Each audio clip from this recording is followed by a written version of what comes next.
Good morning class. बेटा आज हम 13 चैप्टर वन महोत्सव पढ़ेंगे। वन महोत्सव यानी वन का महोत्सव। इसमें हम विधिलिंग लकार पढ़ रहे हैं। इस बार चैप्टर स्टार्ट करते हैं। जुलाई मासः, जुलाई का महीना है। विद्यालये शिक्षिका छात्राः च वार्तालापं कुर्वन्ति। विद्यालय यानी विद्यालय में, शिक्षिका यानी टीचर, छात्राः च और छात्र, वार्तालापम कुर्वन्ति बातचीत कर रहे हैं। शिक्षिका कहती है, प्रिय छात्राः, प्रिय छात्रों, यूयं पर्यावरणस्य सुरक्षायै, यूयं यानी तुम सब, पर्यावरणस्य पर्यावरण की, सुरक्षायै सुरक्षा के लिए, किमपि कुर्यात् क्या करना चाहिए, तुम सभी को पर्यावरण की सुरक्षा के लिए क्या करना चाहिए। वदत् यानी बोलो। यूयं सर्वे मिलित्वा किम करिष्यत्, तुम सब मिलकर क्या करोगे। छात्र कहते हैं, वयं वृक्षान आरोपयेम, वयम यानी हम सब, वृक्षान आरोपयेम वृक्षों को लगाएंगे। शिक्षिका कहते किमर्थम, किस लिए। तो सेवंती जवाब देती है, पर्यावरणस्य रक्षणे अस्माकं रक्षणं, पर्यावरण की रक्षा हमारी रक्षा है। वयं सर्वे पर्यावरणस्य रक्षणे तत्पराः भवेम, हम सब पर्यावरण की रक्षा के लिए तत्पर होए। यदि वृक्षाः न स्युः, अगर वृक्ष नहीं होंगे, तर्हि तो जीवनं तु असंभवम् एव, तो जीवन तो असंभव होगा। अभिनव कहता है, वृक्षाः अंगार अम्ल वायु यानी कार्बन डाइऑक्साइड अवशोषयन्ति, वृक्ष कार्बन डाइऑक्साइड को अवशोषित करते हैं यानी खींच लेते हैं। और प्राणवायुम च, और प्राणवायु यानी ऑक्सीजन को विसृजन्ति छोड़ते हैं, फैलाते हैं। एतेन पर्यावरणे वायोः संतुलनम भवति, इस प्रकार से पर्यावरण में वायु का संतुलन होता है।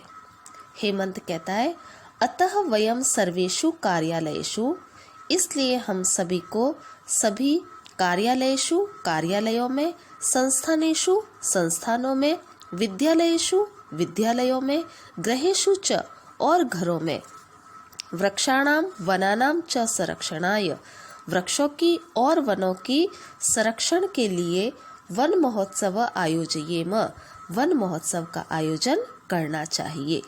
शिक्षिका कहती है, वन महोत्सव कदा भवति, वन महोत्सव कब होता है। किम यूयम जानीथ, क्या तुम सब जानते हो। तो शिशिर जवाब देता है, जुलाई मासे वर्षा कालः भवति, जुलाई महीने में वर्षा काल होता है यानी बारिश का समय होता है। अतः जुलाई मासस्य प्रथमे सप्ताहे, इसलिए जुलाई महीने के पहले सप्ताह में होता है। शिक्षिका कहती है, अति उत्तमम, बहुत अच्छे। किम जानीथ, वनानाम आवश्यकता किमर्थम भवति, क्या तुम जानते हो वनों की आवश्यकता किस लिए होती है। अशोक कहता है, आम महोदय, हाँ महोदय। वने एव वयं काष्ठानि फलानि औषधानि ईंधनानि च प्राप्नुमः, वने यानी वनों के द्वारा ही, वयम हम सब, काष्ठानि लकड़ियों को, फलानि फलों को, औषधानि औषधियों को यानी दवाइयों को, और ईंधनानि यानी ईंधन को, फ्यूल प्राप्त करते हैं। शिक्षिका कहती है, सत्यमेतत्, यह सत्य है। वृक्षाः न केवलं प्रकृति शोभा वर्धयन्ति, वृक्ष न केवल प्रकृति की शोभा को बढ़ाते हैं, अपितु वायुमंडले शैत्यस्य आर्द्रतायाः च संरक्षणं कुर्वन्ति, न केवल प्रकृति की शोभा को बढ़ाते हैं वृक्ष, अपितु वायुमंडल में शैत्यस्य यानी सर्दी का, ठंड का, और आर्द्रतायाः यानी गीलेपन का, संरक्षणं कुर्वन्ति संरक्षण करते हैं, नमी को सोखते हैं। तेषां मूलेषु गतं जलम धरायाम एव समाविशति, उनके मूल में यानी पेड़ों के मूल में, पेड़ों की जो जड़ होती है वहाँ पर, गतम जलम जो जल जाता है, वह धरायाम यानी पृथ्वी में, समाविशति, समावेश होता है यानी चला जाता है, पृथ्वी के अंदर जाता है।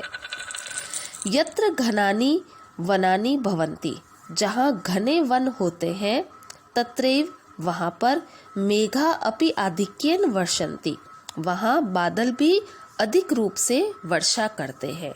जहाँ वन बहुत सारे होंगे वहाँ पर बारिश भी अधिक होती है।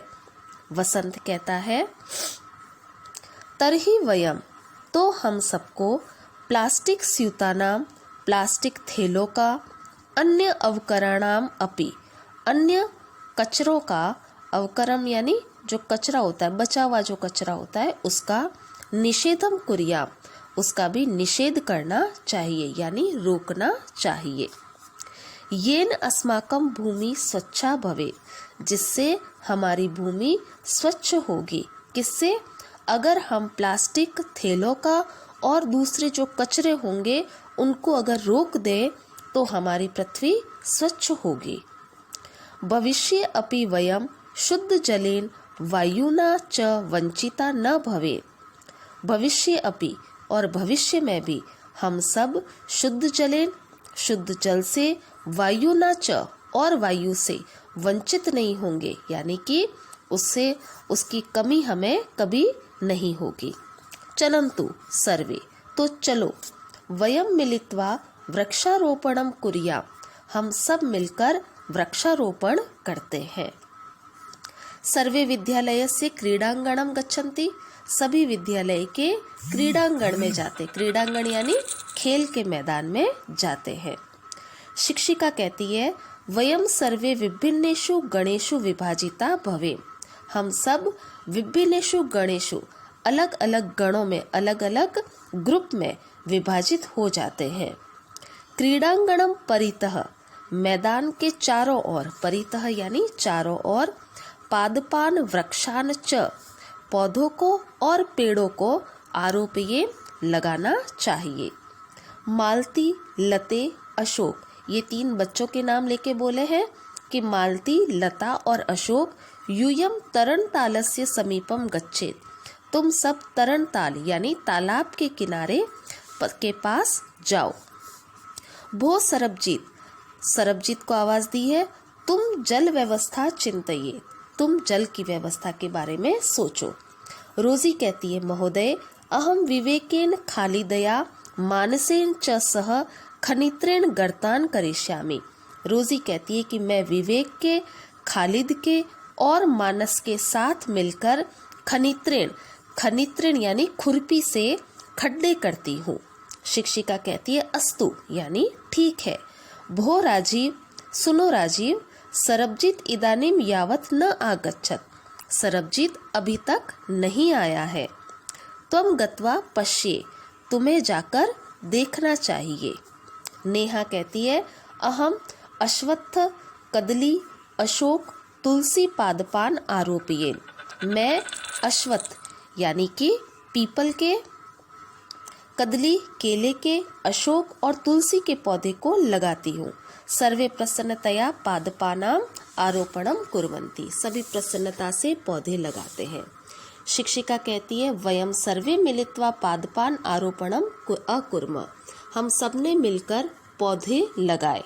परंतु महत्वपूर्णम कार्यम अस्ति तेषाम रक्षणम, लेकिन महत्वपूर्ण कार्य उनकी रक्षा करना है। भो संजने, सुनो संजना, त्वम सर्वेषां छात्राणाम आवलिं रचये अपि च सर्वे कस्य कस्य वृक्षस्य ध्यानं पालनं रक्षणं च करिष्यन्ति लिखे। तुम एक सूची बनाओ, एक लिस्ट बनाओ जिसमें कौन किस वृक्ष का ध्यान रखेगा ये बताएंगे। तो इस प्रकार से एक सूची बनाओ। नीचे श्लोक दे रखा और श्लोक का अर्थ है कि वृक्ष और मित्र मिलकर 10 पुत्र के समान होते हैं। इस प्रकार से हमें वृक्षों की रक्षा करनी चाहिए।